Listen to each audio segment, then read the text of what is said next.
It's just great to see everybody here. You know, we've done probably 4 or 5 of these trainings, and each time we do them, I just am really impressed and amazed at the people who are here and the areas that you work in and the places you come from and the companies that you serve and people you take care of. And that for the most part, as far as I know, everybody's here to maybe develop and continue your own meditation practice, but really with the intention of how do I take this and bring it into the world I'm in. And that's really something that's so beautiful to me. Again, we never really have time to list off all the organizations that are represented, but take my word for it when I say the organizations that are here, you know, whether it's hospitals or schools or military or prisons or places like that, a lot of within the mental health arena, it's really beautiful to see so many people wanting to continue to practice this in their life, but then really bring it into their own workplace as well. So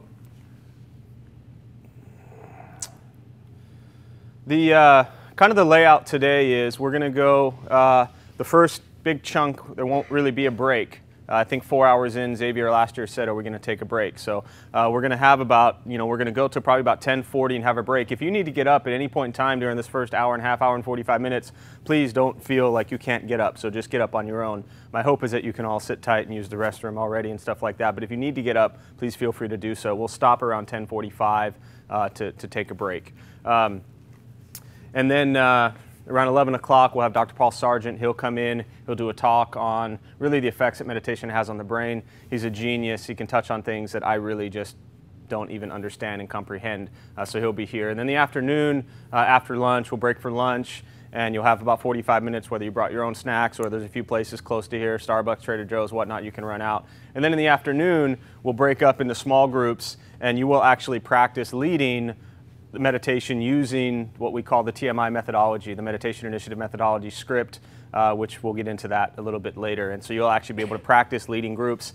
And really my goal with the end of this day, and we may end before 3 if we do, that's great, is to hopefully send you out of here feeling comfortable to just lead meditation and really understanding that I could probably, I hate to use the word teach, but I could probably teach you how to lead meditation in all of about 5 minutes, right? Close eyes, take deep breaths, open eyes, done, right? So if anybody wants to leave now, you'll save yourself another 5 or 6 hours. But if you want to stick around for all the details, feel free. Really what we're going to look at is not so much how do I lead meditation, but what shouldn't I say? What shouldn't I do? What's going to get me in trouble? What's going to screw me up? What's going to make some parent call me and complain? What's going to make my boss freaked out? All of those types of things. What makes this work? And as I always say, what's made the Meditation Initiative successful, when I say successful, I really just mean accepted. What's made it accepted or successful is that it's accepted everywhere. And we'll get into that as well. But really that's my goal, is to have you leave here feeling comfortable leading a meditation wherever you are.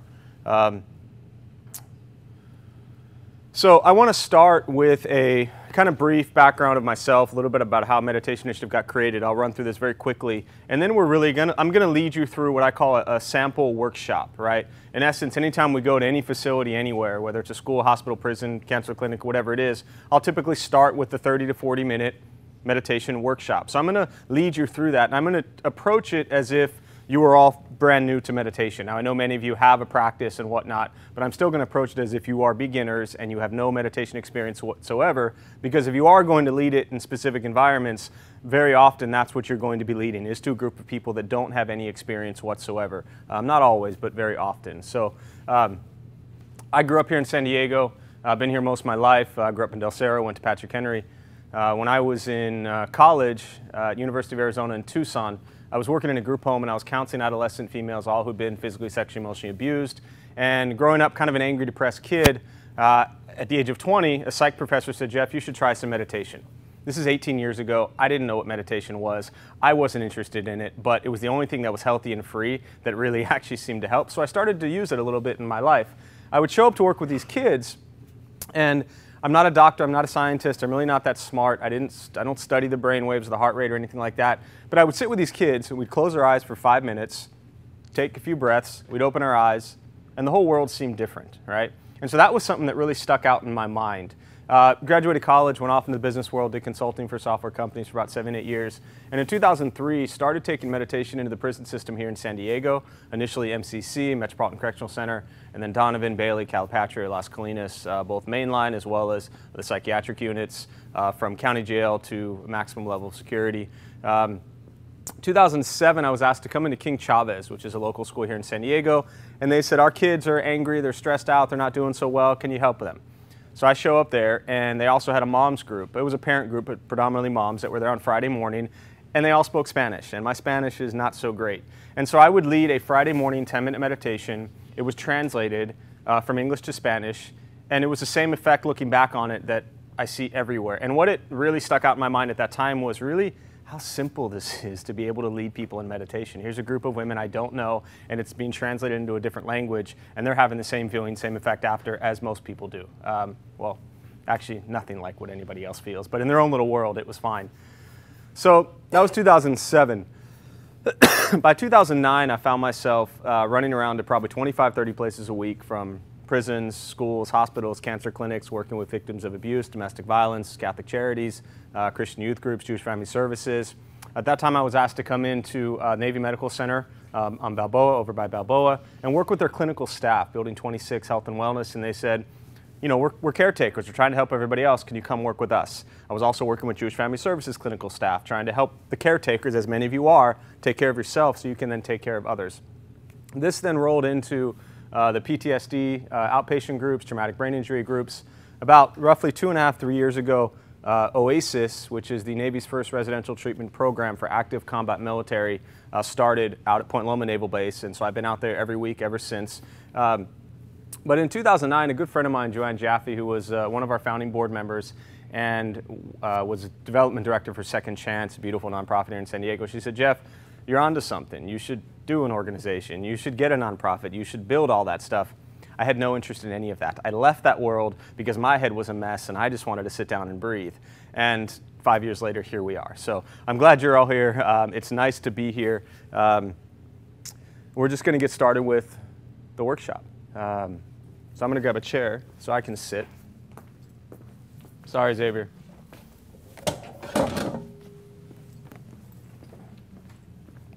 So, how many of you here are dealing with anger? And again, I'm pretending you've never done meditation, and you guys, I know, are all perfectly happy, peaceful people, but just work with me, all right? How many of you deal with anger, stress, anxiety, sadness, depression? Any of you free from all 5 of these things? Jason, go home, you're free. All right, if you are free from all 5 of those things, then again, this will be a waste of your time and you're free to go now. If you're dealing with any of that, then that's really what we're going to look at, right? How many of you have done a meditation practice? Right? Those of you who've done it, when you hear the word meditation, what comes to mind? Just shout out one word. Peacefulness. Peacefulness. What else? Quiet. Quiet. Calm. What else? Serenity. Health, serenity, breathe. Those of you who've never done it, right? And I know most of you have done it here, but you can imagine a group of people where 80% of them have never done it. When you hear the word meditation and you've never done it, what do you think of? Religion. Religion. None of that here. What else? Oh, and I should say, nothing you say will shock me, offend me, surprise me, or insult me. I've heard it all. And that's usually the people who've never done it. Did somebody say weird? Is that what I heard? Yep. Yeah, it's weird. It's weird because you're stuck with what? Yourself. And that can be weird sometimes. What else when you hear the word? What comes to mind? Anything?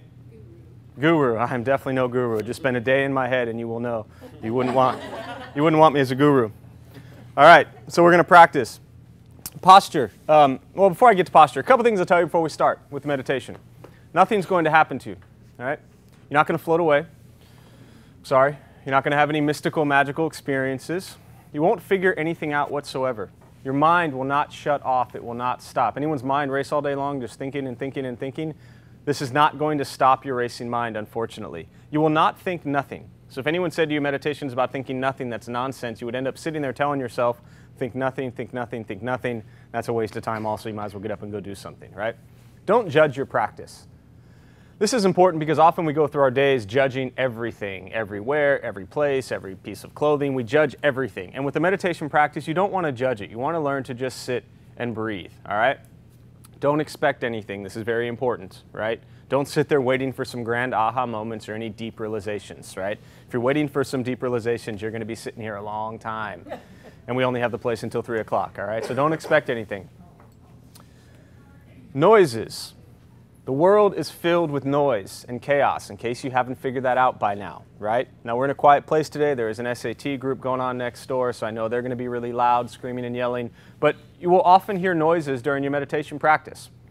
Could be a jazz concert upstairs. You never know. These are not distractions. These are not disruptions. If you spend your whole life looking for the perfect, quiet, peaceful place, then you're going to spend your whole life looking for the perfect, quiet, peaceful place. The practice of meditation is learning to be quiet and peace within all of the chaos, right?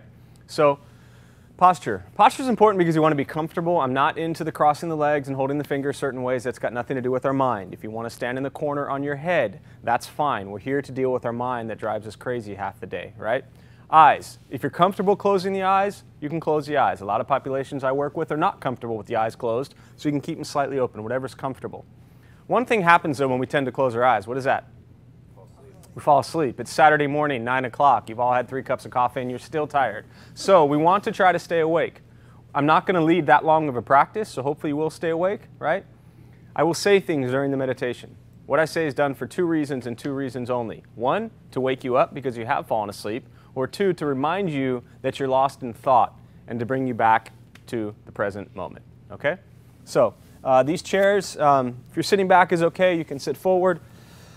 The hands, you can rest them on your knees or in your lap, whatever's comfortable. It does help if you push the stomach forward slightly, allows the back to straighten.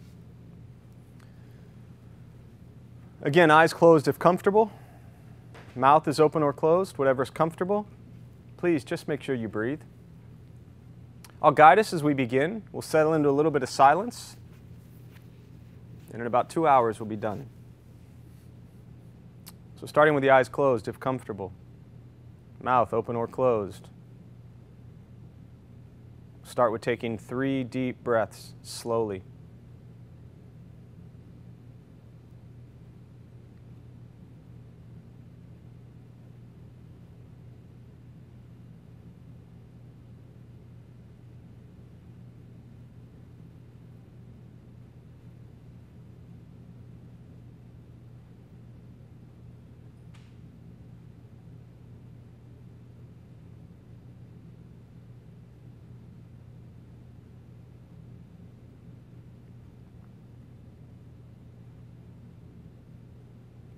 And eventually, settle into a natural rhythm of the breath.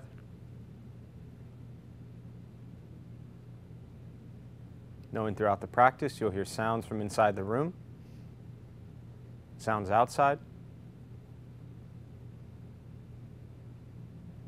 These are not distractions, not disruptions. Simply what's happening around us as we sit. Noticing the mind as it begins to wander,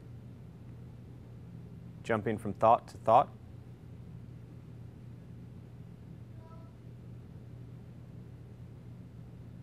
Gently guide your attention, focus, to the stomach or the chest.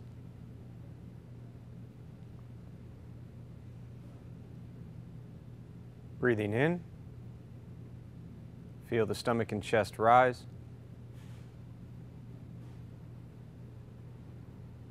Breathing out, stomach and chest fall.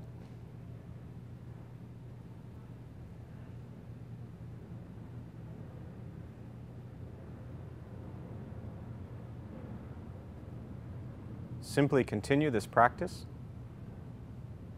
Breath in, follow breath in. Breath out, follow breath out.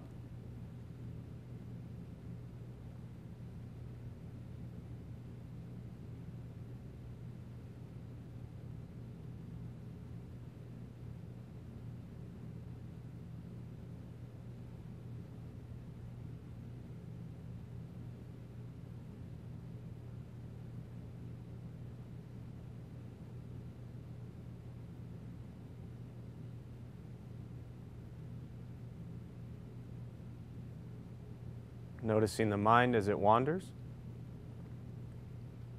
jumping from thought to thought.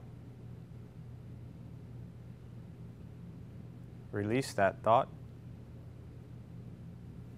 Return attention, focus to sensation of breath.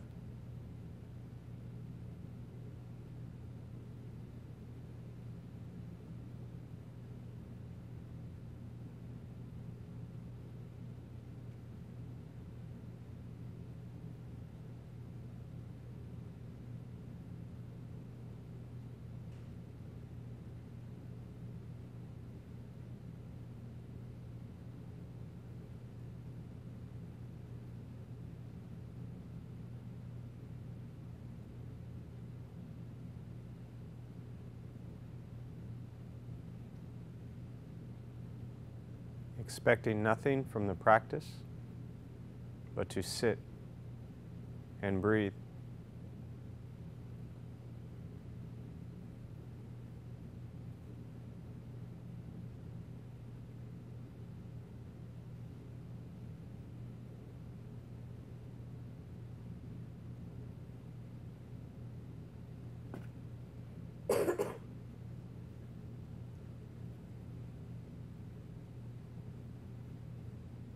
Aware of every sound,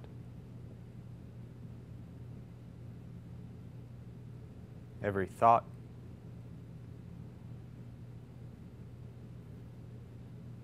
yet concerned with nothing but sitting, breathing.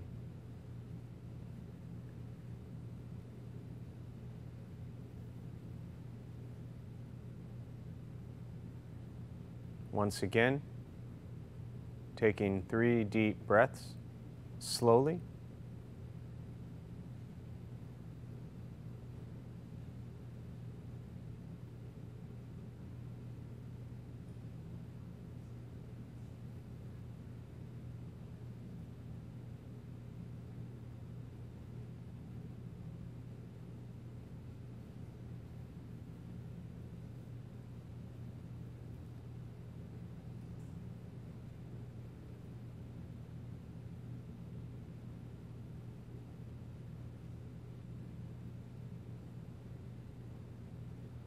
And when ready, slowly open the eyes.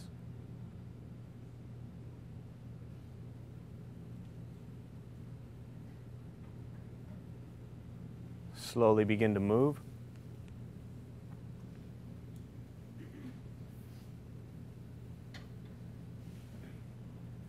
And most important, with the practice of meditation, is to recognize how you feel now, immediately after. Compare this to how you typically feel throughout your day. Recognize the difference, if there is one. Ask yourself how you'd prefer to feel every day for the rest of your life. And realize that any sort of quiet, or stillness, or calm, any sort of busy mind, racing mind, whatever you're sitting with right now, however you feel right now, has nothing to do with anything that I said, has nothing to do with how we sit and hold our hands or cross our legs. It's got nothing to do with the sounds around us or anything else for that matter. It has everything to do with our own minds and our own mind's reaction to an external situation. And what we realize from the practice of meditation is this is our entire life, every single day, for everyone in this room. Doesn't matter where you come from, what you believe in, where you think you're going. Your entire life is filled with things that happen, and you react to them. More things happen, more reactions. That's it. That's never going to change. Always has been that way, always will be that way. Meditation for most people is a feeling of quiet, stillness, calm. which is drastically different from how most of us feel the rest of our days. Very often, this is quite different from how you felt 10 minutes ago, yesterday. And it's very different from how you'll feel 10 minutes from now, tomorrow. And so all we're practicing with meditation is working on closing the gap to where the way you feel now is closer to how you feel always. Just as driven if you want to be, just as successful if you want to be, just as productive if you want to be. But with a mind that's steady, a mind that's clear, a mind that's focused, a mind that's distracted by nothing, disturbed by no one. Imagine going a day without being disturbed by someone. Imagine going an hour without being disturbed by someone. You should try it sometime. Meditation is not easy. It is not necessarily fun. It is not an escape from reality. It's not closing our eyes and pretending we're sailing down a riverboat and looking at all the birds and trees and flowers and thinking everything is wonderful. I mean, I'm sure that's great. But that's not what this is. This is direct perception into your own mind and into your own thoughts.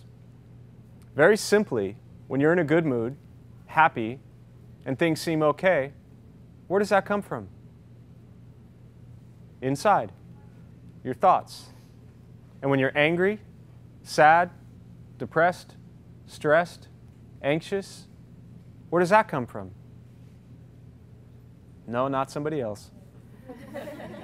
Also inside. So all we're working on is learning to control our reaction to things that happen. Meditation is free. You'll hear me say that maybe 72 times today, right? It takes nothing more than your own mind, which we all have, even though sometimes we think we've lost it, and your own craziness, madness. And I'm only really speaking about myself here.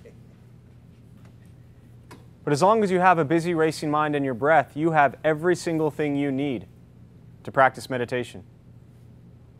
Ultimately, what it comes down to is, once we stop trying to change, control, manipulate everything outside of us, which we can get really good at, and we work on changing our mind and our reaction to everything outside of us, life gets a little simpler, a little easier, and ultimately nothing changed. Before I go on to anything else, how does everybody feel right about now? Good. What else? Relaxed. What else? Calm. What else? Comfortable. When was the last time you felt relaxed, calm, comfortable? I don't want to hear the details. Right? Who made you feel relaxed, calm, and comfortable right now? You did, not me. You. Who are you stuck with all the time? Like it or not? Yourselves. Right? So what this teaches us is in the matter of 5 minutes, which is in essence about as long as we did that meditation practice, going nowhere, spending no money, doing nothing but sitting and breathing, you can feel okay. Why is it so difficult to feel this way? I don't want any answers right now, just something to think about. So at this point, and again, this is a sample workshop, but for my opinion, this is just as real as any other time I do a meditation or practice. And just to throw this out there now, I didn't get into meditation because I was always some calm, quiet, peaceful kid. Just ask my folks who were here last time, right? I'm not coming from a place where I've studied a lot, I've read a lot, or I even understand how or why this works. I have no idea. It's not even my area of interest, right? I just know as an individual, it helps me. And so when I do this practice, that meditation, that was my meditation, out loud. And you just all happen to be sitting here. So I could be sitting with, 50 people in this room, I could be sitting by myself, or you could be sitting with 1,000 people. It doesn't matter, right? I'll touch on this later, but since it's on my mind now, the easiest way to lead a meditation is to feel as if you're leading nothing. Just sit and do your meditation practice out loud. right? So at this time in any workshop, I would open up to questions. And what I did, we try to learn from everything, but what I had put together for the last workshop we did was a list of frequently asked questions. And I made the mistake last training of allowing everybody to ask their questions, and it went off into a million different directions. So I'm going to just run through what I have found over the last probably 5, 7, 10 years are the most frequently asked questions in any meditation environment. And so I'll run through those, and then we can, obviously, at many points throughout today, stop and address your questions. I didn't make copies of it for anybody, but what I put up here is in the outline is this is, in essence, a sample workshop, right? And everything on this workshop gets touched on. I can email out to everybody, but for this purpose, this isn't really too important. And we'll come back to this. Well, let me touch on this now. This is what we have formally adopted as the curriculum for the Meditation Initiative, right? I don't know if you can see it all in the back, but it's a stick figure, a smiling one. I would often draw it, but we have it here. Yeah, I'll use this one. So what I have here, if you can't see in the back, you've got a smiling, of course, stick figure, right? You have 3 arrows pointing this way: anger, sadness, depression. When we sit in the present moment and we feel anger, we feel sad, we feel depressed, we are very often, not always, but very often thinking about something that happened at what point in time? Past, right? We're angry because of what we said yesterday. We're angry because of what we did 20 years ago. We're sad because of this. It's all past. Not always, but often, right? Now all of a sudden we're sitting here today and we feel stress. We feel anxiety. We feel fear or worry. We're very often thinking about something at what point in time? Future. We're worried about what's next. We're anxious about this exam coming up. We're stressed out about how we're going to pay our bills. And we feel that now, right? And I mentioned these 5 words at the beginning: stress, anger, anxiety, sadness, depression. To me, that's what meditation is about, is working on eliminating the rise of stress, the rise of anger, the rise of sadness, the rise of anxiety, the rise of depression. Is meditation going to solve, as somebody asked last night, is meditation going to solve all of your problems? Sorry, no. All it does is it helps you look at those problems maybe a little bit clearer, right? So meditation, coming back to this, a line down the middle with an arrow, present, concentration and focus. That's what meditation is. It's a concentration and focus on the present moment. You could focus on your breath. You could focus on a shoe. You could focus on a bottle of water.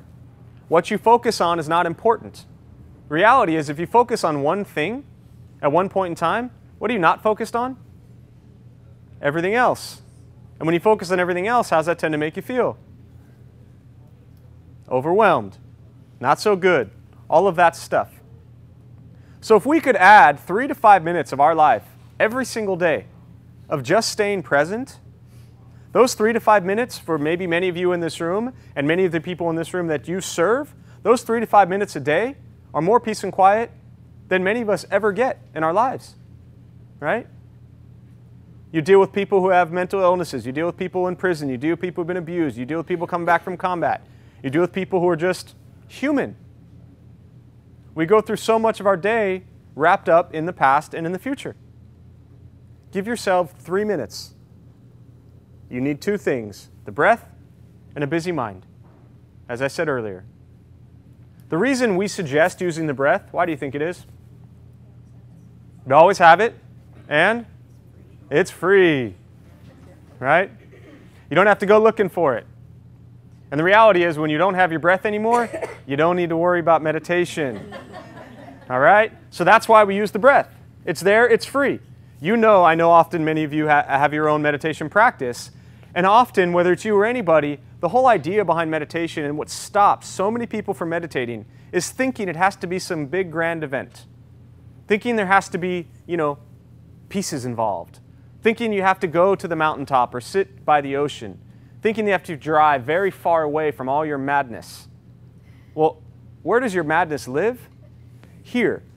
So if you drive very far away, where does your madness go?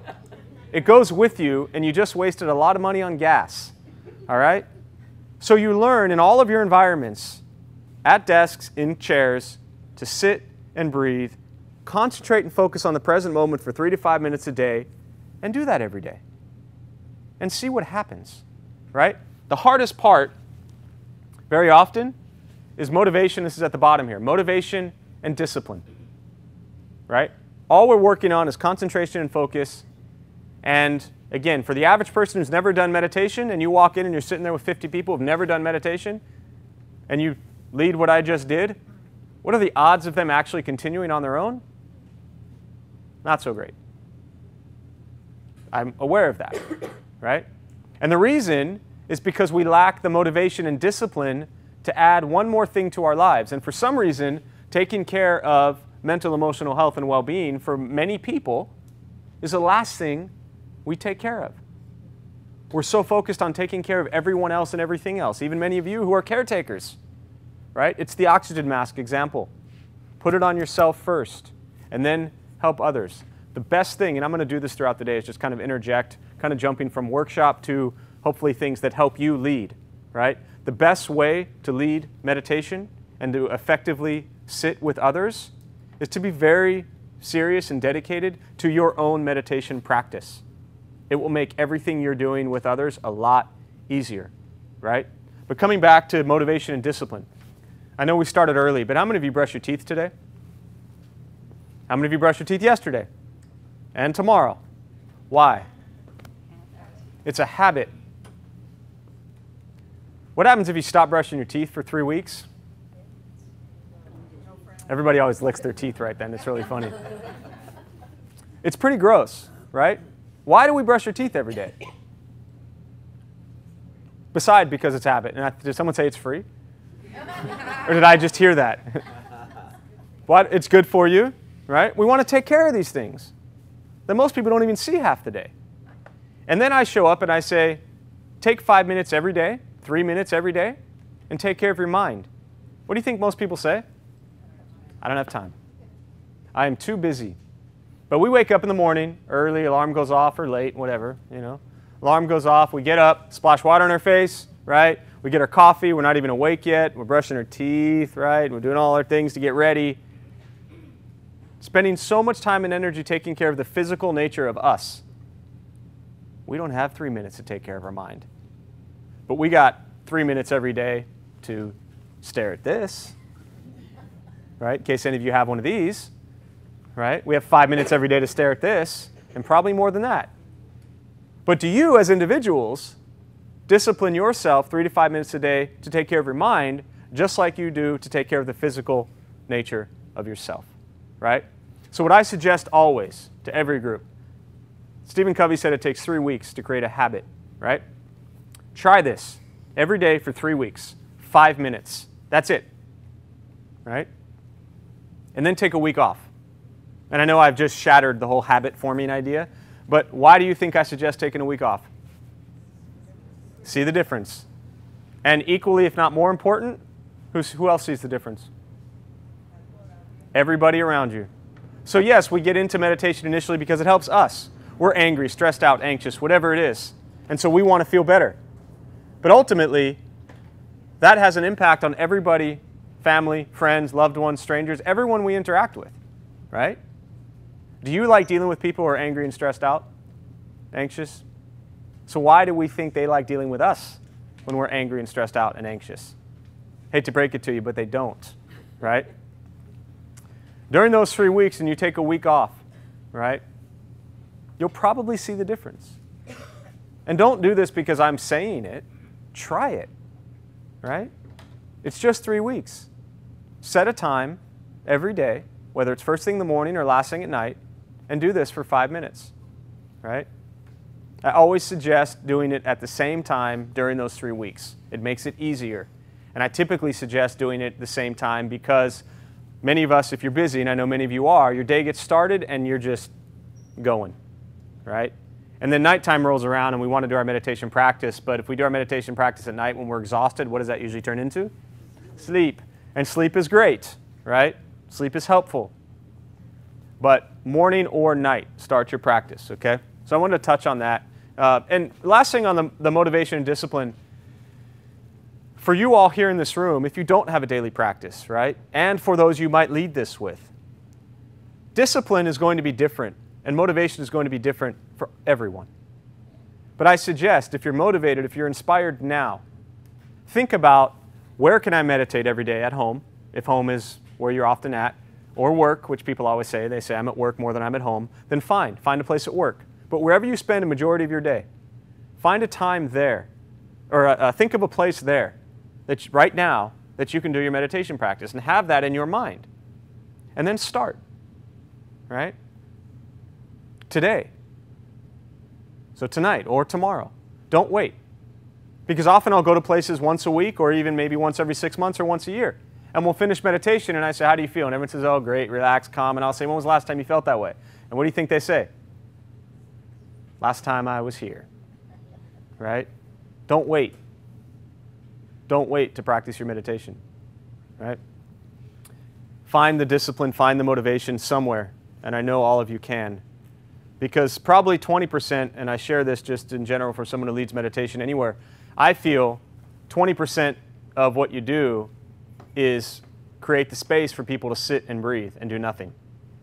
And we all know how beautiful it is to actually just sit for 5 minutes and breathe and do nothing, right? 80% of it is trying to motivate and inspire people to do that on their own, right? Because if you don't do it on your own, this is just a one-time thing. That's it. And then it's a memory. Oh yeah, I remember 6 years ago I did this meditation practice. That was great. And I've been reading about it ever since. But I'm too busy to practice. So I'm going to run through these questions now. Where can I go to meditate, right? Anywhere. In fact, you don't have to go anywhere, right? Right where you are every moment is a place you can meditate. Barriers that keep us from meditating are things like, where can I go meditate? How do I get there? What time is the class at? How much is it going to cost? How do I get in? Will I look okay? What do they look like? What are they going to wear? What am I going to wear? Do I need a yoga mat? Right? Just sit and breathe. Don't complicate it. Right? We've talked ourselves out of so many meditation experiences because of all these questions like, where do I go? Right? If you want to make it the most, where do you go to brush your teeth? I mean, do you sign up for the 7 o'clock class and bring a mat and pay $12 to go brush your teeth? No. You do it at home, same place, every day, without fail, right? Even if there's a fire in your house, you're like, I can't leave without brushing my teeth. Meditation has to become that important to you. And so the question directly of where do I go meditate, you don't need to go anywhere. If you can add that idea into your life that you don't have to go anywhere, right? It'll make your practice of meditation much easier to do, right? And I believe it's a question on here, but I'm also going to touch on time. Often people think, well, I got to sit for 20 minutes. I got to sit for 40 minutes.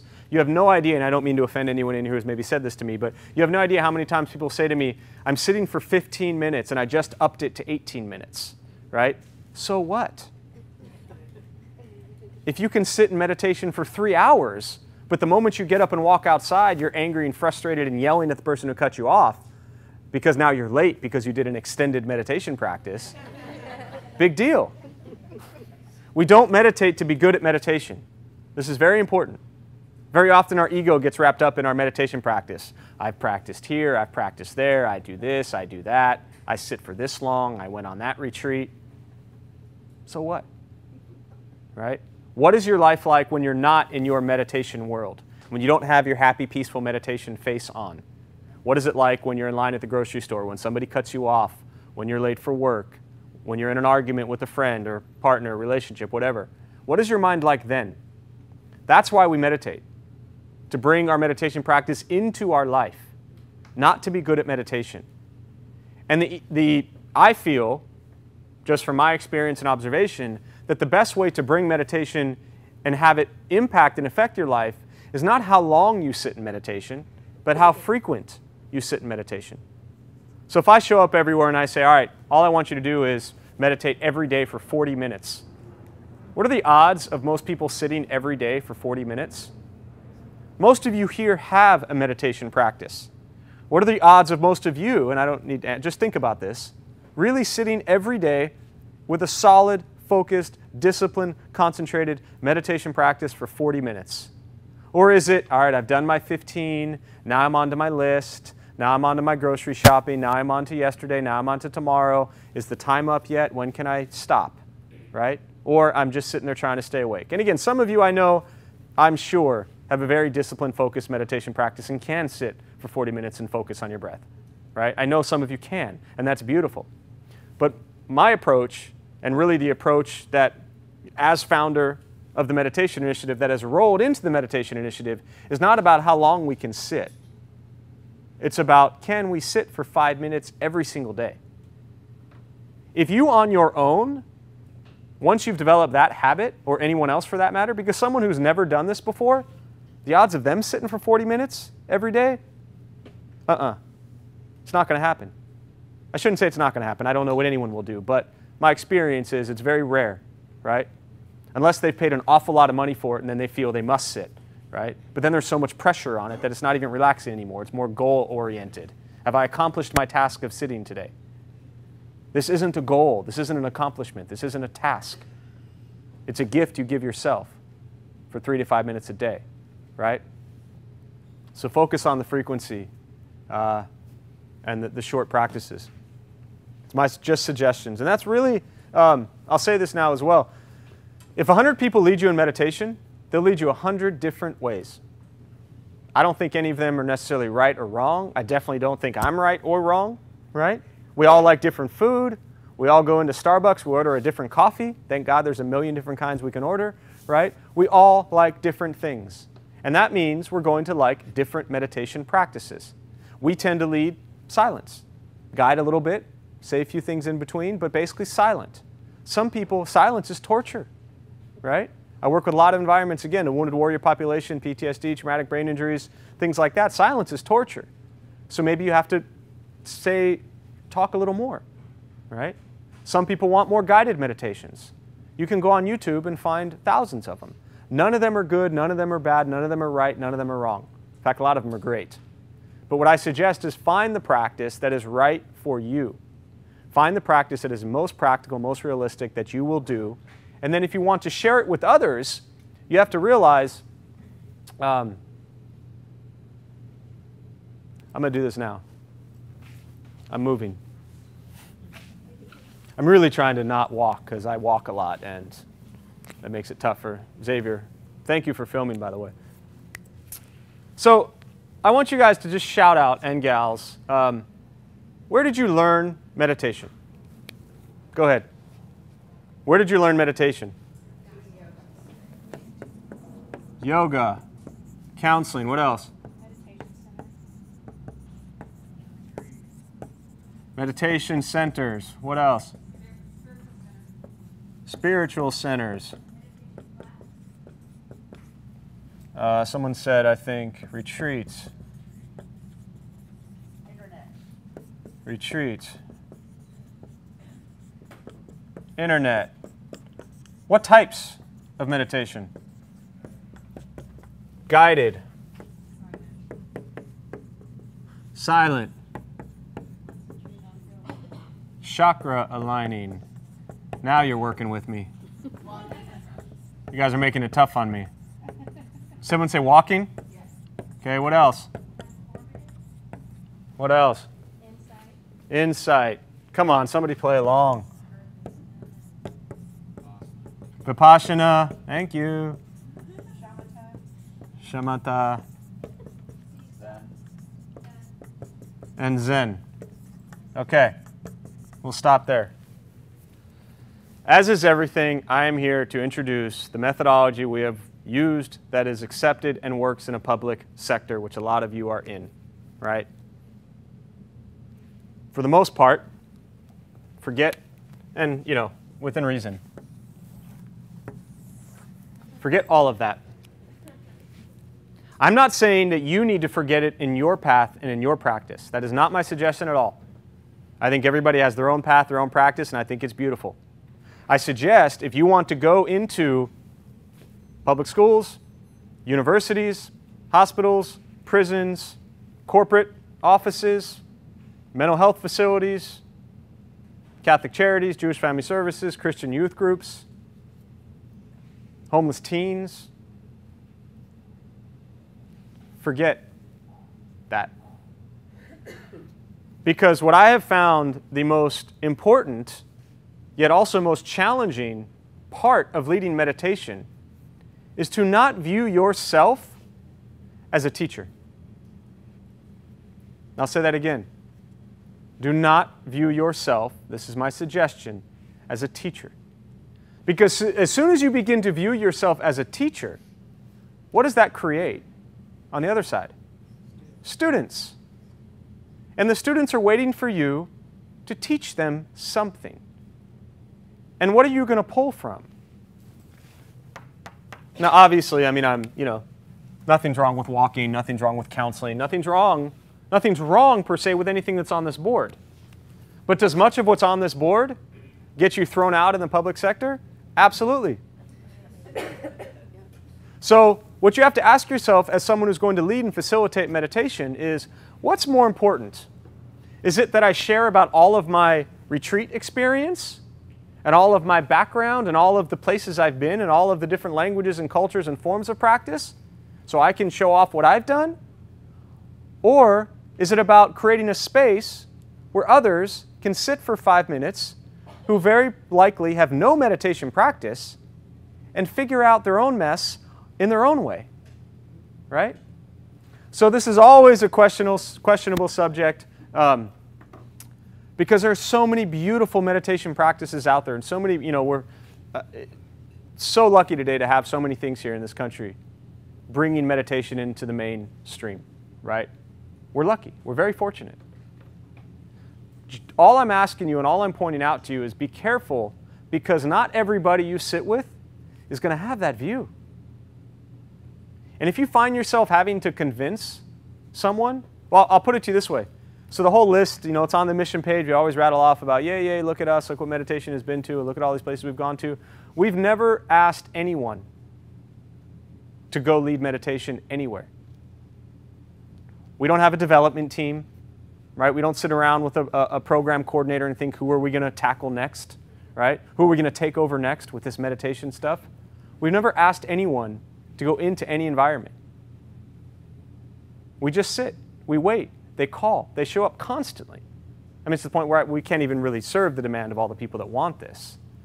But it's really hard to find people who really can grasp this in a delivery sense. If you work in corporate America and you walk in there and you're talking about, your shamatha practice or your spiritual centers or your chakra aligning, you're going to offend some people. And then you're going to find yourself potentially in this conversation of, oh, well, it's okay. If you would just align your chakras, everything would be fine. And believe me, I don't mean disrespect. I respect all of this. But I also recognize that to be accepted in mainstream America, sometimes you have to put some of your own personal stuff out of the way to just create space for people to sit and figure out their own stuff on their own. Make sense? I've been meditating for a year. How come my mind still races? So I often come from personal examples. I've been doing this practice of meditation for about 18 years, every day for probably 10, 11 years, and my mind still races and is still a mess, right? This is what I suggest you work on in meditation. You sit in a meditation. Thought arises. Hunger. Recognize it. Hunger. Release it. Let it go. Back to the breath. For me, it's very visual. Next thought. Hunger. Recognize. Release. Back to the breath. Thought arises. Maybe in between there, I've got like 2 seconds of actually focusing on my breath until the next thought shows up, right? Hunger again. Recognize, release, back to the breath. That's what I'm trying to do. What I don't want to do. Thought arises. Hunger. I'm hungry. What am I going to eat? I want a burrito. I'm going to go to Pokies. Yes, I want cheese. Yes, I want chips. Yes, I want sauce. How much is this going to cost? And if you've been to Pokies, you know what I'm talking about. And so you realize from one single thought of hunger, you've sat there for 5 minutes thinking about eating a burrito. And the reality is, what just happened? You're probably more hungry than you were to begin with. Now again, why is this important? what does meditation have to do with the thought of eating a burrito, right? It was a kid, Cole, about probably 4 or 5 years ago now, KPBS intern, and we're doing meditation there every Monday, right, for years, 3, 4 years. And he showed up after 3 weeks. He just started, so 3 weeks in, right? Meditation 3 times. Comes in on a Monday and says, Jeff, I was at a party Friday night, and some guy was, talking to my girlfriend, and I didn't like it. And I realized I wanted to get into a fight, and I thought I should stop and go do my meditation practice. And I said, oh, that's great. You know what happened? He said, I hit him. And I said, beautiful. Congratulations. He looked at me like I was nuts. He said, Jeff, I just told you I hit the guy. I said, yes, but there was a moment. It was brief. It didn't last long. But there was a moment where you realized, I could go do something else. He didn't. But at least he knew now, maybe next time, he will walk away, right? And you can apply this to the recovery world. I work a lot within AA, NA, 12 steps, recovery, things like that, right? A guy taught me, I tend to learn most things from the people you sit with, but a guy taught me years ago, he said, Jeff, I realized through his recovery, and what I'm trying to do is really get you to understand that meditation isn't just about here. I mean, it's always just about here. But here isn't always just your quiet little peaceful meditation place. Here is your world in all of the madness and the chaos, otherwise known as outside. Because when we go outside, that world didn't just finish their meditation. And they, trust me, don't care that you finished yours. So just because you're all quiet and peaceful and feeling good, they don't really care about that. And you will very quickly get wrapped up into all that madness, right? But so this kid in recovery, he said, Jeff, I realized what he's taught, right, was before he would drink, he had a problem using drugs. So before he would use for the first time, he said to me, Jeff, I realized that before I'd use, I'd have a thought, and it would make me really angry. And then I would sit with that thought of anger, and it would become 5 minutes of anger, and an hour of anger, and 5 hours of anger. And then I'd finally say, screw it, and I'm paraphrasing. And he would say I would then just pick it up and use it because I didn't want any more of the 5 hours of anger. So what he realized was that meditation practice is in essence the same thing. First thought arises, anger. You play it out or you let it go. That's it. Airplane flies overhead, it gets louder and louder and louder. Those are our thoughts. Quieter and quieter and quieter. Thought of hunger arises. I want to eat a burrito. Let it go. Right? Back to the breath. That's why we practice meditation, so we can implement it into our day-to-day lives. So the mind is probably always going to race. Stopping the racing mind is not the problem. The problem is when the mind races, what do we do with it? That's the problem.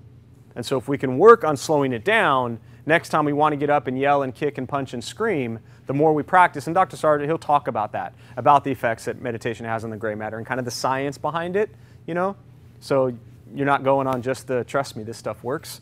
How do I get my husband, wife, partner, kids, parents, etc. to meditate? Good luck with that. If you walk up to somebody and say, you really need to do a meditation practice, what are you really telling them, right? I'm sure at some point maybe somebody said that to you. You really need to learn how to meditate. Maybe some of you brought someone here because you said you really need to learn how to meditate, right? You're in essence walking up to somebody and saying, your mind's a mess, take care of it, right? Give or take a little bit, right? So getting others to meditate, the easiest way is one way. What do you think it is? By example. Practice the meditation yourself. That is the best way, I feel, to get somebody else to meditate. Right? If you've been in a relationship or a colleague or someone you work with, whatever it is, and you've always been stressed out and angry and anxious, or you get into an argument and they yell and you yell back, and that's just the standard operating procedure, and all of a sudden, the family member, anyone have a family member that drives you nuts, right? It's possible. All of a sudden, that family member is frustrating you, or that relationship person is frustrating you, and they're maybe yelling or whatever it is, and they're trying to argue, and all of a sudden you're just kind of present with it. Now, yes, that'll really bother them often, but I'm not here to get into that. But you just kind of sit with it, and you're not reacting so much, right?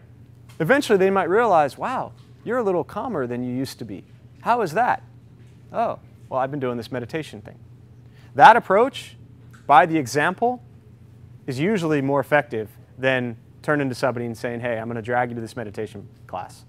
Now, I'm still into the dragging people to meditation classes. I think it's helpful. Just don't drag them twice, you know. Drag them once, and if they want to come back, they come back. But getting others to do it is not always easy.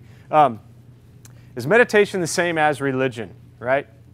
So I've got probably about 17 examples here that I could use. I'll pick out one or two, right? Because this question often comes up. Now, from a facilitating standpoint, let me point this out. Up until this question, right, and this is kind of for you as facilitators. Notice how quickly this morning when I started the workshop, I ran through, I'm Jeff, this is my life, in probably 3-4 minutes, 5 minutes, and that included a brief history of the meditation initiative, just so you didn't think I was some crazy person out of nowhere, right? And if you know me, you know I'm a crazy person anyways. And then we just got started. I didn't sit there for 15 minutes, 20 minutes talking to you about meditation. I didn't get into some dialogue that says, now don't worry, this isn't religion. Don't worry, this isn't spirituality. Don't worry, you're not going to, you know. I don't even mention it. It's not even a discussion point. I'm convinced thousands of times a year, over and over and over again, that all you have to do is ask somebody to close their eyes, take 3 deep breaths, and open their eyes, and they've got it. No discussion is necessary prior to meditation. UCSD one time said, can you come up? There was like a lunch and learn series. They said, can you come up and lead, you know, our staff and do a lecture on meditation? It was like a 2-hour lecture. And I said, no, I can't lecture on it. I can lead a meditation, and we can have some discussion after. But to me, meditation is not a lecture. It's not a series. It's an individual daily experience, right? So specifically, with the religion part, if you find yourself walking into your workplace and you go up to whoever, your boss or whoever, and you have this idea after this workshop or whatever it is of wanting to do meditation. If you walk up to your boss, let's say, and say, you know what, I did this training, which, you know, by the way, you're not going to be certified, qualified for anything anyways, but still in our minds, we might feel like we have some more experience, right? And then you go up to your boss and say, I want to do this meditation, but don't worry, it's not about religion. What word have you just said to them? What have you just put on their mind? Religion, right? The approach that I've always used is I show them the mission page of where we've been and all these places that use it, and then you just start. But if you start bringing up this, like if you get into debate and trying to discuss that it is or it isn't religion, you're probably going to lose that every single time. And again, I'm talking about from the meditation initiatives, methodology, and approach, and it being accepted. Now, a couple specific examples, right, about is it religion? For many years, I would go into a prison class, and I would finish right after Bible study class. And these guys would be sitting there holding their Bibles, right, very devout with their, you know, Bible study. And then we would do meditation. And what I, again, learned from them, and we've kind of learned through this together over the years, is that before they go into their prayer, right, whoever you pray to, whatever is for you, if you are praying to somebody, but you're sitting there thinking about the pizza you'd rather be eating or the places you'd rather be, don't you think whoever you're praying to is going to know? So do your meditation. This is what I would tell them. Do your meditation practice prior to prayer. Get yourself centered, quiet, calm, focused. Allow things to settle. Take that into prayer. 12 steps of recovery, right? Some of you may be familiar with it, some of you not. The 11th step of recovery is prayer and meditation. You have no idea how many people I've worked with who just always assumed it was the same thing, right? If it were the same thing, it wouldn't be called prayer and meditation. It would be called something else. Prayer and meditation, same example I just gave. What I suggest to people in the recovery world is do your meditation prior to prayer, right? I'll give you another example. For about 2-3 years, myself, Gail, a few others, we would lead meditation Friday night Shabbat, Jewish temples at Temple Emmanuel in kind of bottom of Del Cerro and Congregation Beth Israel in La Jolla. And this was with the rabbis and their congregation. And the reason that they wanted this happening, do you think I was in there talking about any of that? No. The reason they wanted it was because they realized that in their religious practice, as say the rabbi, and in their congregation, They also had a busy week. They also are stressed out. They also have problems at home. They also have family life. And when they go into their prayer, into their worship, into whatever it is, you know, the rabbi didn't want his congregation sitting there on a Friday night thinking about the whole week. He wanted them present. So a mind that was open to being present, right? Catholic Charities, Christian youth groups, same thing, right? And I try not to kind of talk too much about certain things, but to me, if you can take meditation into Catholic Charities, Christian youth groups, and Jewish family services, then there's something about the approach that is working, which is really why I try to drive that home, because you'll find yourself with a lot of barriers very often if you think, all right, I'm just going to show up at work on Monday and I'm going to tell everybody we're going to meditate, right? You'll find yourself with a lot of barriers, and hopefully some of this will help you get through that. What's your answer when the first thing they say is, oh, is that a religious thing then? Like, how do you just convert it right away before you get into that conversation? We'll get back to that. That's how. Huh? That's how. I'll be waiting. I get back to that, and then I just do the practice. Because what am I stuck with? Having the conversation. I'm very good at ignoring questions. Right? Literally, we'll get back to that. Also, before we started, and again, I tried with that workshop, that was real. I mean, that's what I do all day long everywhere, right? I tried to give a real model. I mean, it really was an example of what the workshop looks like. And did I take any questions? Did I ask for any questions? Did we have any discussion? Or did I just start talking, introducing, and then do the meditation? Because once you're done, typically, a lot of that stuff goes away. It doesn't mean always. I mean, I'm not saying that the question doesn't arise. Obviously, it does after. I mean, that's why it's on here, right? But I will always, beforehand, never. I'll ignore it. I'll say, we'll talk about it later or something. It depends on who it is, you know. But I don't get into discussion, you know. Can I meditate lying down? Sure. As I said earlier, you can meditate on your head. But often, if it's nighttime and we're lying down and we close our eyes, that's really sleep. Right? It's not really meditation, right? Often I work, again, a lot of environments, maybe people bad back, things like that. You can meditate lying down. But what I suggest is people say, can I meditate in the morning right when I wake up in bed? Yes, but if you just want 5 more minutes of snooze and you're laying there sleeping and you're calling it your meditation, that's probably not meditation. That's probably 5 more minutes of snooze. So can you meditate lying down? Yes. You can meditate when you're walking. You can meditate when you're eating. You can meditate when you're drinking water. You can meditate when you're doing everything.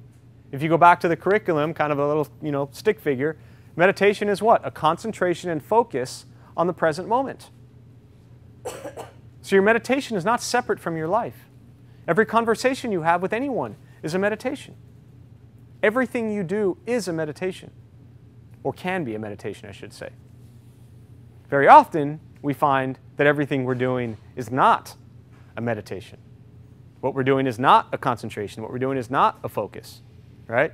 You ever open up a book or a magazine, read a paragraph and close it, and somebody says, what'd you just read? And you say, I have no idea. You know, I mean, ask half the kids these days or more. Why do you think that is? Because we're not paying attention, we're not focused. So can you meditate lying down? Absolutely. But if you're just trying to use that, you know, to get your extra sleep in, then, you know,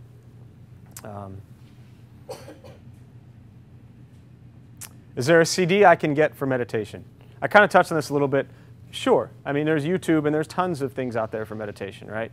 What I always tell people in any sort of public setting, any workshop is you can find stuff online everywhere, but try finding the one that's free and that doesn't have any sort of religious or spiritual context to it. And that's going to be difficult to find, right? But are they out there? Absolutely. Google it, find one that's comfortable for you, and go with it. You know, again, my hope is just to kind of light that spark for the average person. Because if this were your typical, you know, workshop that I would do in, say, a law firm, or, you know, just down at the San Diego the county courthouse for all of their HR staff, right?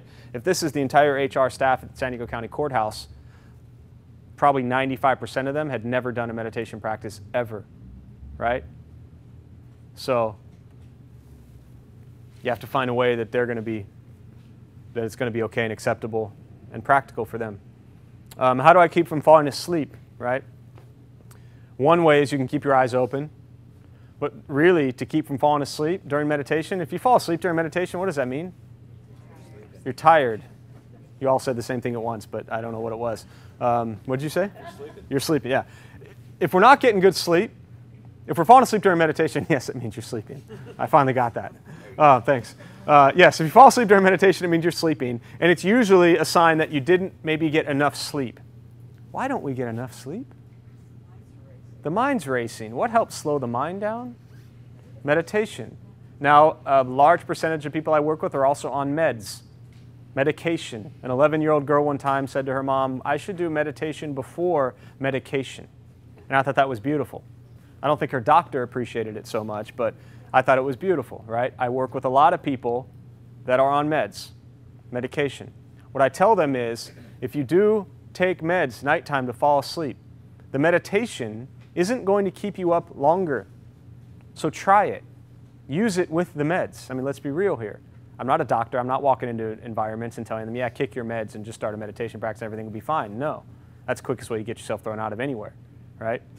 But to offer the meditation practice as a kind of complement to the medication, great.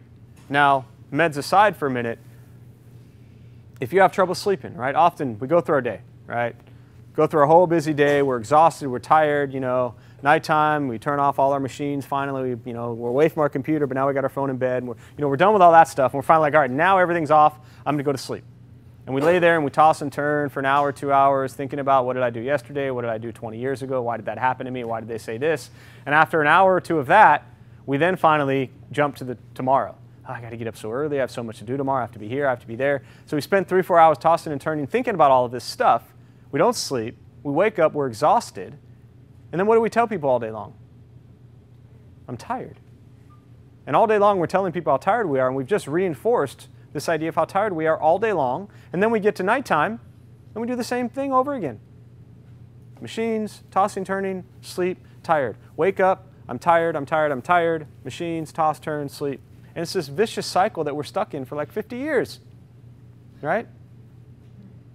There's an Einstein quote. Many of you probably know it. Doing the same thing over and over again and expecting a different result is what? Insanity. Maybe you can relate to that, maybe you can't. I don't want to call anyone insane, right? Try this before you go to bed. Sit at the edge of the bed, again, not laying down. Sit at the edge of the bed. The edge of the bed makes a great place to do meditation practice. Sit there, close your eyes, deep breath in, deep breath out, deep breath in, deep breath out. Settle into the breath. Do it for 3 minutes.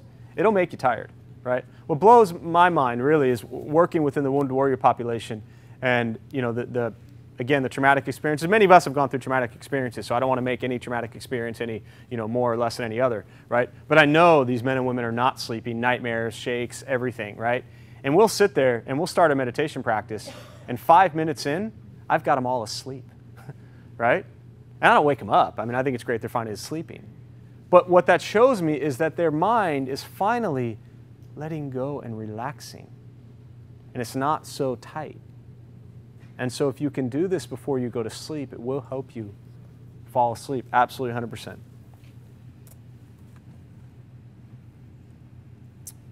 All right. Can I listen to music while meditating? Sure. But if you're listening to music, very often the music does what? It makes you think about some experience or some past or some event, or your mind is kind of wandering with the music, right? Somebody asked, I mean, it's like, Karate Kid, wax on, wax off, right? Somebody asked, can I meditate while I'm washing my truck? Yes, if while you're washing your truck, you're just actually concentrating and focused on washing your truck. But if you're washing your truck and you're really thinking about, I hate washing the truck, I don't want to wash the truck, then you're really not focused on washing the truck, right? So the question of, can I listen to music while I'm meditating? Yeah, if meditation helps you relax and calms you down, it's not that anything is wrong with that.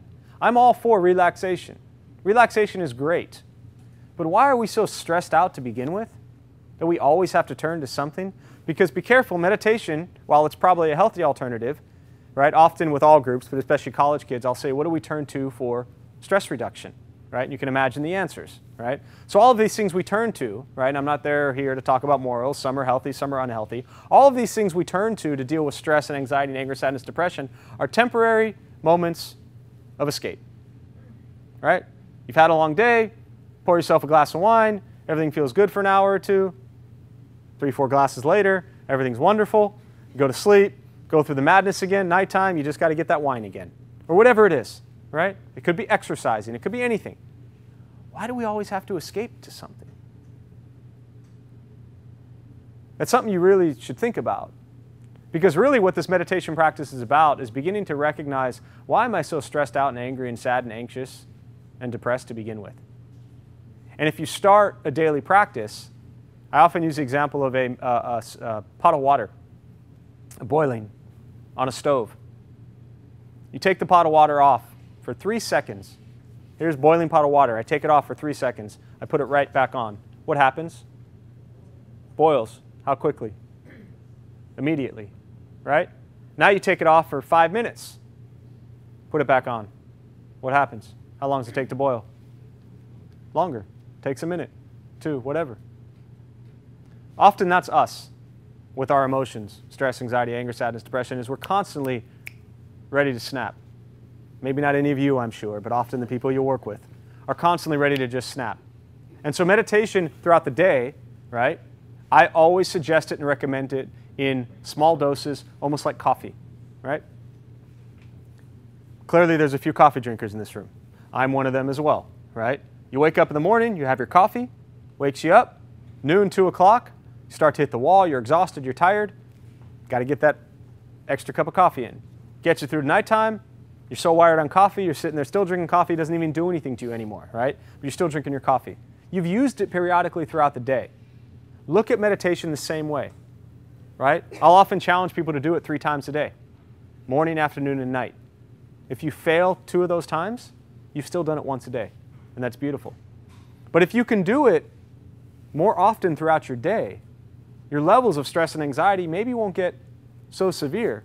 And really what started me on this, tangent is coming back to the music. Music will help you relax very often, unless it's like Metallica, right? Also good to meditate to, by the way, but it's besides the point. Don't always, if you're someone, this is my suggestion, if you're someone who feels like you can't sit still, and I love Metallica, by the way, that's why I said that. If you're someone who can't sit still and be silent and be quiet, so many times I hear people say, I can't meditate, I can't meditate, I can't meditate, my mind won't shut off. I've already done all that for you today. Your mind doesn't shut off, right? But that's usually a roadblock for people. My mind can't shut off. So if you're someone who just can't sit still and quiet and feels like you must have music or something during your meditation, then I always suggest balance that with a couple minutes of silence as well. We don't always have to have a crutch to lean on to make everything better. Sometimes if you're angry and having a terrible, horrible, no good, very bad day, sit there for 5 minutes and just sit with your anger. In silent and sit with your anger. Because very often, sitting silently with our anger for 5 minutes is better than what we might typically do with our anger, right? So music, great, but try not to feel like you always have to have something around you. Any research on how meditation affects the brain? We're living in a very beautiful time right now in this country where there's tons of it and it's only expanding. I mean, the work Jon Kabat-Zinn and with MBSR, and I know many of you are very familiar with it, mindfulness-based stress reduction. What Jon Kabat-Zinn is doing in this country, I really think he's changing the lay of this country forever. And I don't even think he or we will know it until like 100 years from now. But I think he has really, I have chills right now. I think the work that he's done and is continuing to do will literally bring this idea of mindfulness and meditation to this country more than we can even imagine, and it's just scratching the surface now, right? So research, Harvard, UCLA, University of Wisconsin. There's a Dr. Richard Davidson at University of Wisconsin. He's been studying for years the effects meditation has on the brain. And again, when Dr. Sargent is here, he'll touch on all of that. So for those of you who are kind of interested in the research and the scholastic side of things, absolutely it's out there. And it's only just going to increase, right? I mean,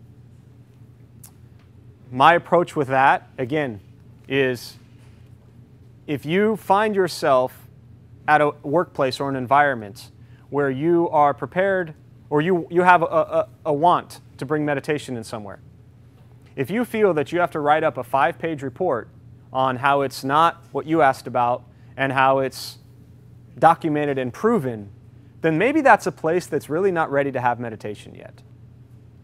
And don't always feel like you have to bring meditation everywhere. I know I don't feel that way at all, right? And I think that's what's made it so much easier. About 5 years ago, I was at Crawford High School, and the Dean of Students, Angela Kinlaw, taught me one of the most, I think, important things about bringing meditation into the kind of public sector and in the environment. And it kind of goes along the line with your question. And so I sat down. Like I said, I grew up here, and so this is kind of in the early stages of really what we were doing. And I was like, yeah, this is Crawford High School. I was really kind of fired up. I even wore like nice clothes and everything. Might have even had a suit on, I don't know. But no, probably not. But I went in and I sat down, I met her, and we started out just kind of chatting. And I felt very aggressive in my mind of wanting to prove to her why they needed meditation. And so I was on my spiel, whatever it was, ready to convince her. And about 30 seconds in, she cut me off. And this is probably 5 minutes into our whole meeting. She said, Jeff, you don't need to convince me that we need this. I know we need this. Our kids are this, and this. We need this. That's why I called you. So I'll never forget that. It was probably one of the most, important pieces of this whole journey. Is it drastically shifted my view on bringing meditation into this culture, and no longer feeling like it had to be forced or pressured. When people are ready for it, they're ready for it. So if you find yourself, like I said, having to prepare a report and research and documentation and photos, in the third degree, just to get people to sit and breathe quietly for 5 minutes, then it's probably not the right time yet. Yeah. Do you ever find yourself in a place where somebody invites you that they want you to take them through a meditation to see if that's in fact what they want to bring? Yeah, absolutely. Great question. And I know I'm purposely ignoring all of questions right now, but I'm going to answer that one because it's great.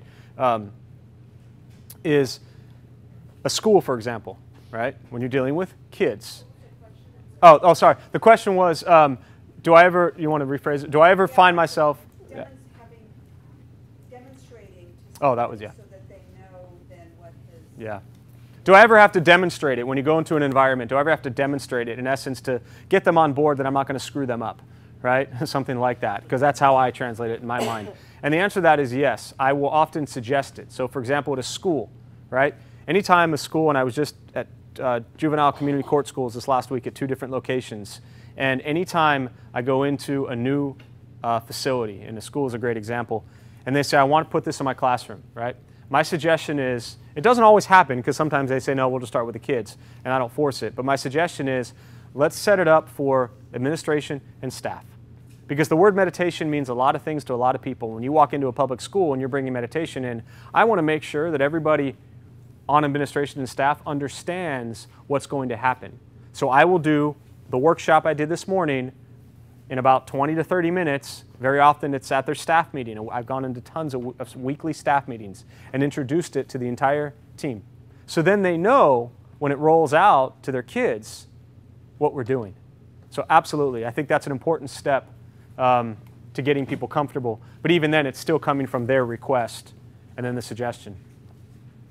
So we got about 10, 15 minutes here, and then we'll take a break.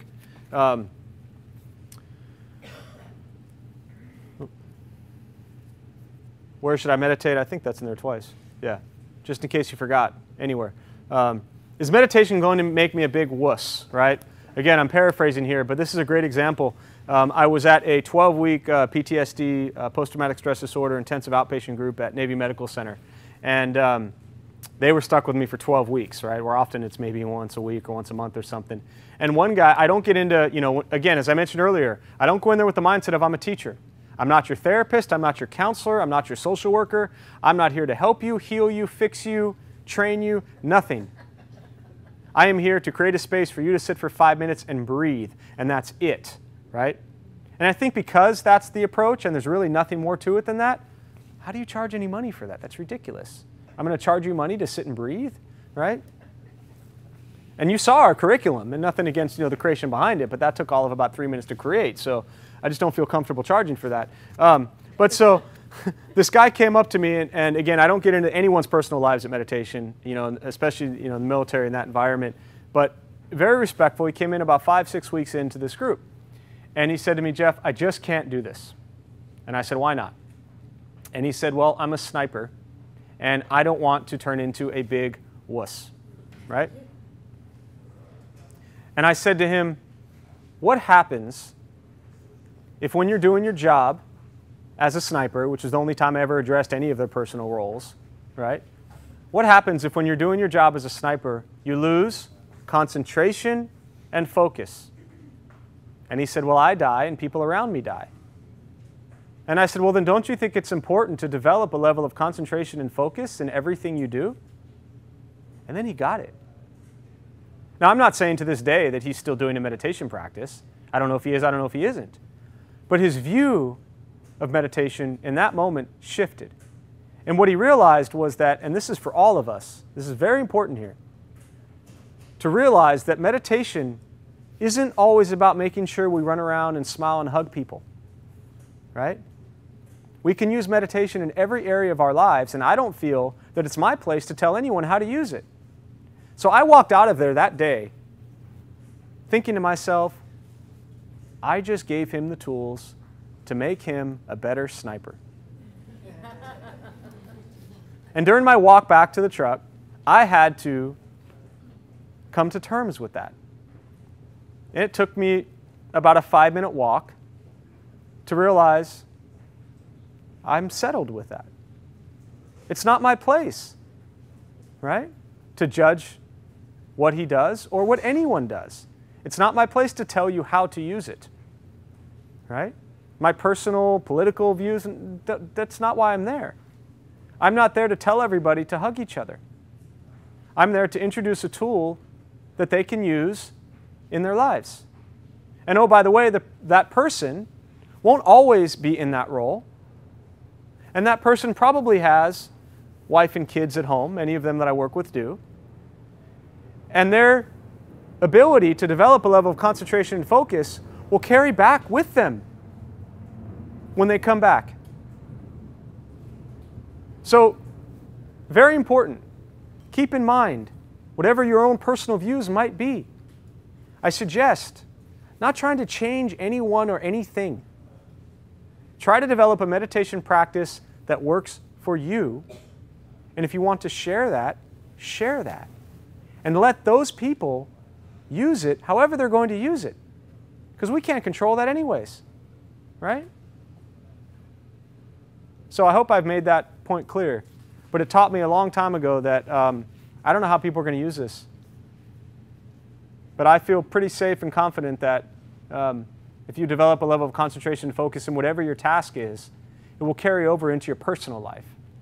And if you can carry it over into your personal life, job aside, it's going to be beneficial.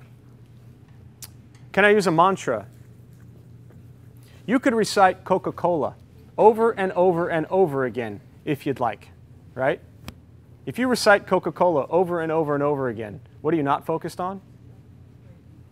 Well, no, the breathing, yeah, sure, but everything else, your thoughts. So you can say whatever you want, right? Public settings, schools, these locations. I'm not walking in there teaching them mantras, right? Most of the world doesn't even know what that word means. Whether it's a beautiful word or not is irrelevant. The reality is if you're going to work in a public sector and you start throwing words in other languages, you're asking yourself for problems, right? Red flags, right? So again, I suggest not walking in and saying, all right, folks, we're going to do a meditation class today, and it's not going to be spiritual, and it's not going to be religious, and we're not going to use mantras, but are you all ready, right? I suggest not taking that approach. Don't talk about what you're not going to do. I'm just bringing it up, right, to make it clear that if somebody asks if you want to use a mantra, sure. But with this practice, it's not about there being any sort of power in anything. It's about learning to concentrate and focus on the present moment. And reciting Coca-Cola over and over and over again will keep you focused and concentrated on the word Coca-Cola. Great. If we focus on the word Coca-Cola, which I know isn't all that healthy to begin with, but often it's probably healthier than most of our thoughts.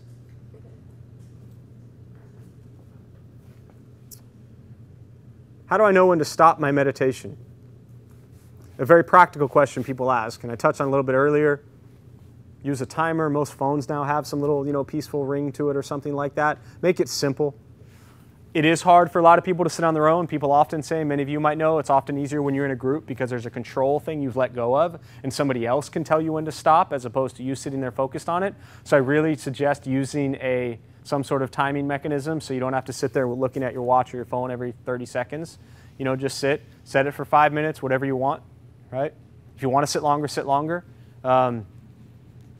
And stop when you want to stop. How long do I meditate? I touched on that earlier. I feel very heavy after. Is that normal? I've heard I feel heavy, I feel light, my head hurts, my back hurts, my knee hurts. I've heard it all, right? If your shoulders and neck really hurt after meditation, that has nothing to do with the meditation. Chances are your shoulders and neck always hurt. But you've just slowed down long enough and you stopped running around, like a madman or madwoman trying to do everything, and now you've actually stopped and you're sitting, and what are you left with? Tight shoulders and a tight neck. So the meditation, if your back hurts or your knees hurt, meditation doesn't take that pain away. It very often just makes you aware of what you're sitting with. And when you become aware of what you're sitting with, then maybe in your own life, you'll think, yeah, I should probably address this constant neck pain I have that I haven't known that's been there for 4 years, right? So there are different types of meditation. I stressed that earlier, but I'm grateful for all the types of meditation that are out there because there's all different types of people that are out there, right? So all kinds of types of meditation. Find one that works for you. Stick with it. Like I said, the reason I crossed that off over there isn't to disrespect any of that. I always do that every time. And this really comes from back in the day where I thought that the Meditation Initiative would kind of build this outreach team and we would go take over the world. And so I was really focused on getting people to understand if you represent the Meditation Initiative, you can't do that.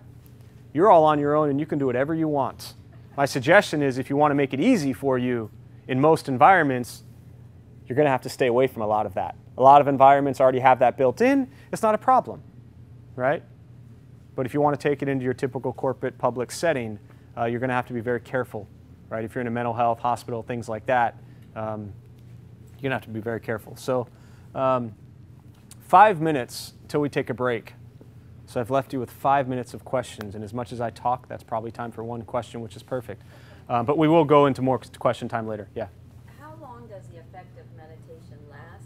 And the more you do it, does the longer it Absolutely. last with you? Yeah, it's I didn't necessarily say it earlier, but often I'll say that, pay attention to, we're kind of stuck in this room, but very often you do a meditation, maybe it's at your office, and then you walk back outside.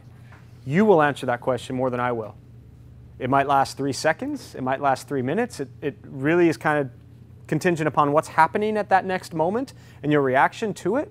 Make sense so far? What you'll find is the longer you practice, yes, it will be easier to stay calmer, quieter, focused, more peaceful longer, right? But you really will be the answer to that. You do this every day for 3 weeks, you'll find that out on your own. And the answer to that, there really isn't one because it's different for every single one of us in this room. Maybe people in here have done a meditation practice for years. You know that, yeah, I can actually keep this quiet, calm focus for a half hour. Something to look forward to. Other questions? Yeah, right. How do you address it when somebody in the audience who's doing the meditation says, I sat through that, I was expecting to feel relaxed, and I don't? Yeah. So the question was, how do you address it when someone in the audience after says, I was expecting to feel relaxed and now I don't? What I tell them is, then that's how you feel, right? To not feel disappointed. And some of that I run through in the beginning, but it comes back at the end. Because one time a girl said after, I very often will ask, how do you feel? And people say, quiet, calm, peaceful, relaxed. We always come out with these beautiful sayings of how we feel after, right? And one time a woman raised her hand and said, I feel like there's 1,000 knives in my head chopping me up all at the same time, right? Very graphic, very vivid, and very real for how often we feel. And so I think it's important to recognize that meditation, just because you do it, and this is my answer to that question if someone asked it, is just because you do it doesn't mean you're always going to feel relaxed. If you're having a miserable morning and you sit down for 5 minutes, chances are you might still feel miserable, right? You might not be relaxed after. But if you're brand new to it and you've done it once and you don't feel relaxed, I will encourage them to continue to try it, to not give up on it just on one experience, and to try to abandon any idea of an expectation or outcome from it. That just like anything else, to give it time to kind of work. You know, if we want to run a marathon, we don't just wake up tomorrow and run a marathon. It would hurt. We have to build up to it. And so if we've been anxious and felt, you know, anxiety for 30 years of our lives, one meditation for 5, 10, 20 minutes doesn't mean all of a sudden your anxiety is going to go away. So I always kind of stress the patience to work with the practice and to, I'm not saying it doesn't happen, but I've yet to have somebody come up to me who says, yes, I've done this 10 times and I never feel relaxed, right? I'm sure that does happen, and maybe that person just doesn't come up to me and say that. Another way to look at it is, very often when we're not relaxed, how do we act in a non-relaxed state, right? So an example of that, this was Monarch School, homeless kids, 8th grade student. He hated this. And I can touch on students in a minute working with schools. Don't expect them to like it, first of all, but I'll come back to that later. Somebody remind me to come back to that. And so this kid hated meditation. And we did it for 10 minutes, right, every week. And what he finally realized was that he hated sitting there doing nothing. And he felt hate, anger. And you know what he did for 10 minutes while he felt hate and anger? Nothing. He just sat with it. And so for many of us and many people, having such a strong feeling of anxiety or hate or anger, bless you, and just sitting with it is a very important piece to learn, you know, to just be with how you're feeling and always try to encourage them to not give up on it so quickly, you know, yeah. I wonder if it's true, though, that there are some people with mental illness that it's more harmful than helpful. Yeah, I mean, I've been sitting in psychiatric units in prisons for years. And, you know, so-and-so just murdered somebody yesterday or last week, and now they're sitting there in meditation. I mean, I'm being very serious with that example.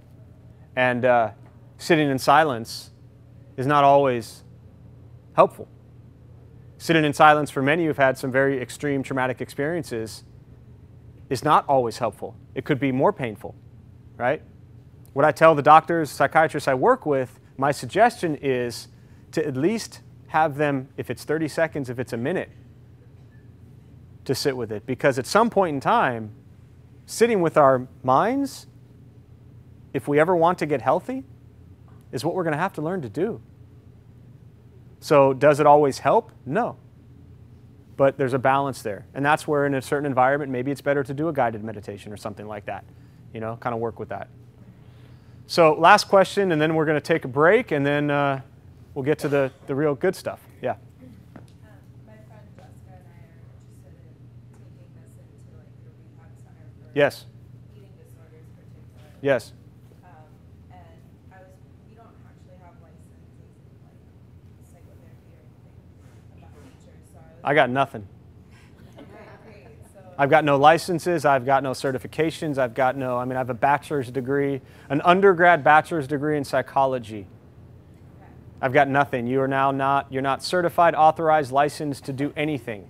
I made that very clear last time, and I think I offended someone, but I don't mean to offend anyone, but you know, I'm just giving you a best practices approach to what can work in a public sector in that environment, and I think they would be open to it in that environment, especially in the recovery world with prayer and meditation.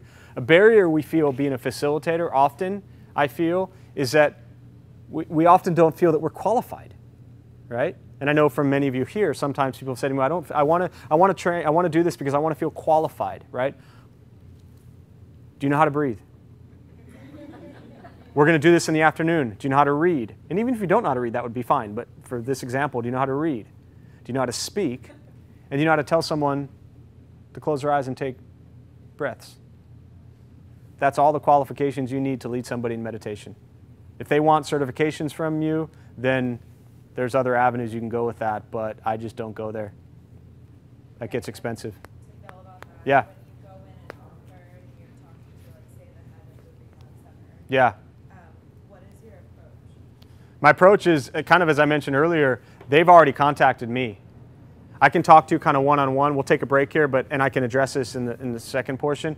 But I can give you some tools and tips. And in fact, somebody from the training 6-8 months ago, because I recognize that you're not all just going to sit around and wait for somebody to call you to do meditation. You have places you want to take it to, and that's why you're here, and you're very serious about that. So I have somebody at, it was actually a juvenile facility, prison institution, and she actually wrote, and this was kind of where I pulled my example, wrote a bit of a proposal in a way. Because she approached them and said, I want to take meditation. And they said, well, you want to do what? And so she put a little proposal together and sent it to me. And I said, can I steal this and use this as a template to help people? And she said, absolutely. And it really kind of lays out her intentions with bringing meditation into that environment. And it referenced that she attended a workshop led by the Meditation Initiative, etc., but is not certified or qualified from them, just now has a very good understanding of how it can be successful and productive. So I can share that with everybody.